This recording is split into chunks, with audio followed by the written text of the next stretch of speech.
lot of soldiers coming home at the moment, and everyone's so pleased for them because they're finally reunited with their families, and that's great. And I just want to say it's really, really not that simple. There are so many complicated dynamics, things that we don't even imagine that the soldiers and their families are going through.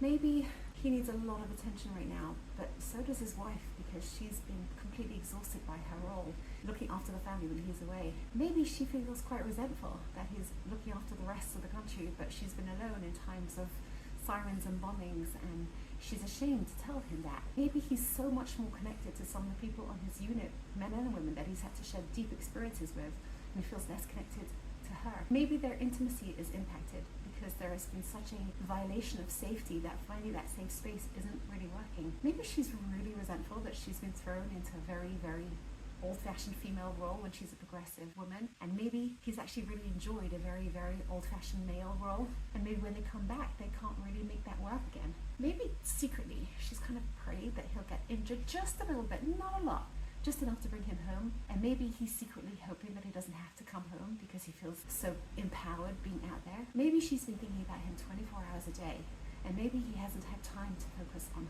that. Maybe one of them is going through all these experiences and the other one isn't. Maybe there are so many scenarios that are going on that are impeding the couple moving back into their life. Maybe she feels really proud of him when he's a hero, but when he comes home, he's just like a bit pathetic, and she'd rather him out there and can't tell him that. It goes on and on. There is no place that our minds don't go to when there is a war situation, and wherever our minds go, our emotions follow. And I just wanted to say to all those soldiers and their families that the problem isn't the relationship, the problem is war.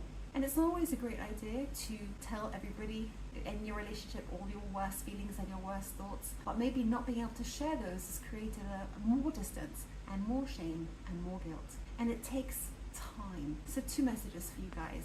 First of all, the cost of what you have done to protect us is much more than we realize. And we really appreciate you, and we really love you.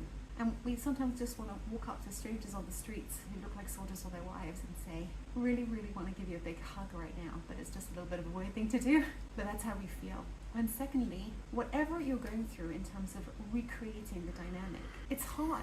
It takes time, and sometimes it takes outside resources. And sometimes you have to find that little piece of oil that wasn't affected by all this terror outside. Because when we're in a state of hypervigilance and hypertrauma and hyperadrenaline, again, there's no place that our mind doesn't go to. It's hard to recreate intimacy and normalcy when we've been through something that has been so unsafe and so painful and so difficult and so energizing and so depleting. And give yourselves the time and feel the appreciation that the whole country has towards you, and allow your relationship to heal for the same amount of time that this whole country is going to heal from the horrible trauma that we've been through.